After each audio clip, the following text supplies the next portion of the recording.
WhiskyJason here, whiskey from the viewpoint of an American living in Germany, tasting now rare and exotic whiskeys. And I guess this is another one of them from Sweden, Mackmyra Fjällmark. Fjällmark.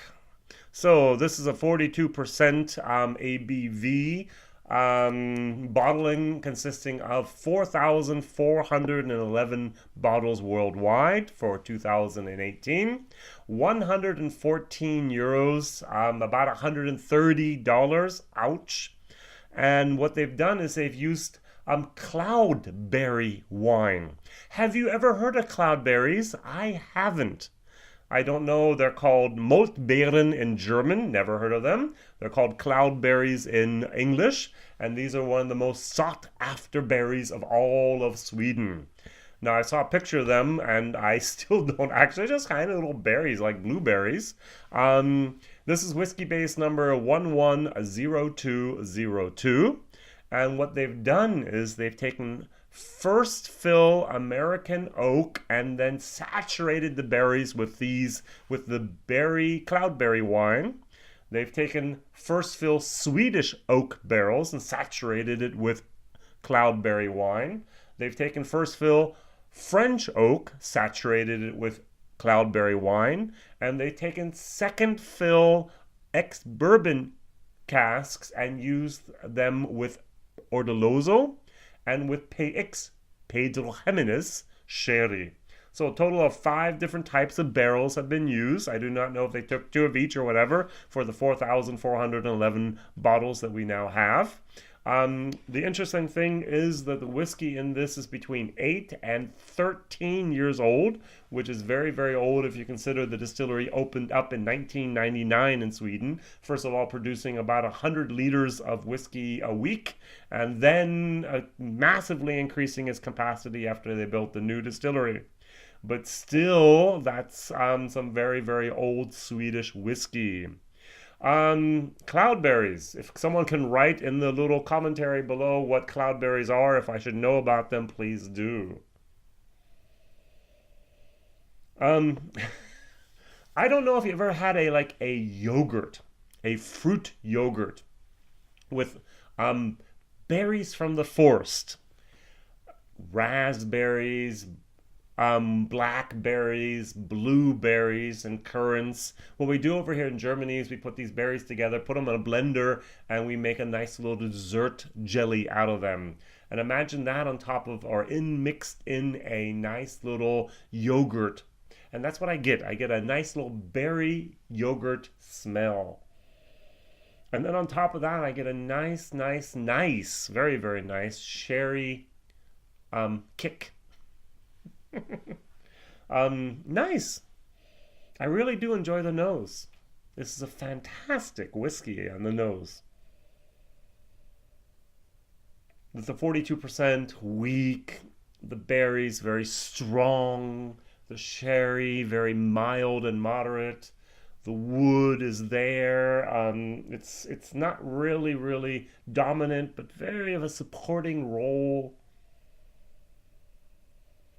This is a very unique and yet excellent whiskey to nose. Now let's try it.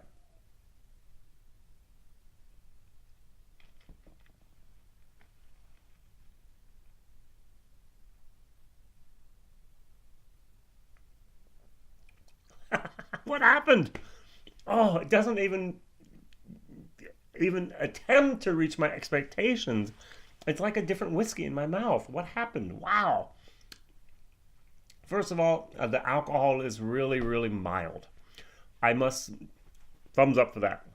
I've had whiskeys that have been old from Scandinavia, also 10, 12 years old, and the whiskey was like burning the hairs off of my nose. It was terrible. But this is very mild. But the problem is, at the end, it's like you're chewing on a wet washcloth.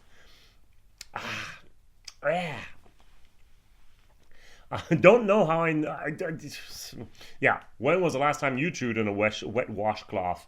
If you ever had ice in it and you've been using it maybe because you had a problem and then at the end it's not really great. Even you take like a lollipop, and at the end you have the wood, and you chew a little bit on it. That's a little bit of that moment, but it's not that strong.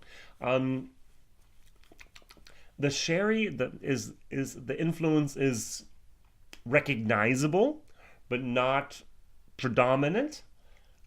And that cloudberries, those berries are really, really there. They're like a sweet, sour cherry with Cherry, and a little bit like take cherry grapes and take grape jelly and mix them up a little bit together. Put a little bit of water in there, 30-40%, and then you get this nice weak berry mixture, and that's what I'm getting here. All right, what I'm going to do is, even though it's only 42%, I'm going to add some water.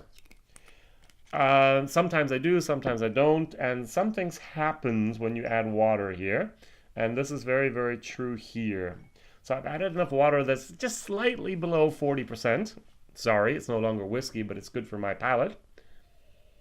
And the first thing that happens on the nose is it goes from the yogurt to the whiskey. The alcohol, those water dissolvable fats just kind of kick in, and it's much, much better.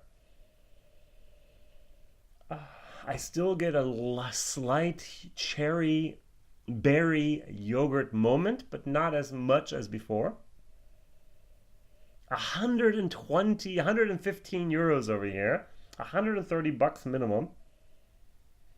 And still very, very, very slight PX Oloroso sherry moment here.